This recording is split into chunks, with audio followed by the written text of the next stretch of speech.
Grève des enseignants, Amélie Oudéa-Castéra face à une défiance généralisée. C'est dire la défiance dont souffre la nouvelle ministre de l'Éducation nationale. Empêtrée depuis sa nomination le 9 janvier dans une succession de polémiques personnelles, Amélie Oudéa-Castéra a passé ses premières semaines rue de Grenelle à tenter de justifier son passé, de la scolarisation de ses enfants dans le privé à sa rémunération mirobolante à la direction de la Fédération française de football.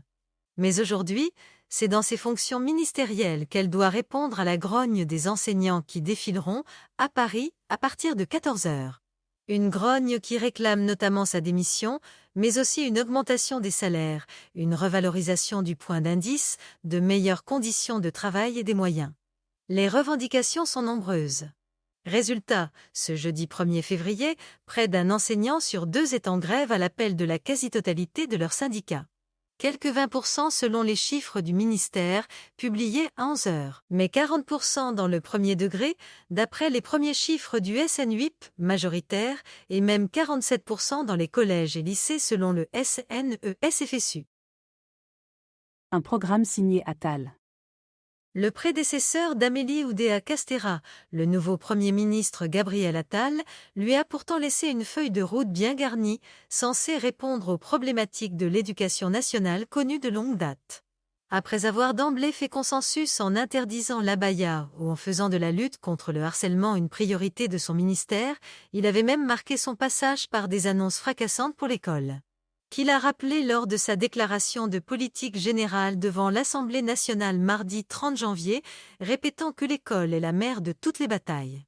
Le Premier ministre a ainsi repris les grandes lignes du choc des savoirs lancé en décembre, qui doit maintenant se déployer. Une gageure, car certaines de ses propositions avaient déjà provoqué la circonspection des personnels de l'éducation nationale. La décision du redoublement sera désormais à la main de l'équipe pédagogique, a-t-il rappelé, laissant les experts sceptiques. Les groupes de niveau commenceront à se mettre en place dès cette année, a-t-il ajouté, alors même que le syndicat majoritaire des chefs d'établissement a refusé de les organiser. Il a annoncé la réforme de la formation des enseignants pour mars, rejetant la demande de report des syndicats.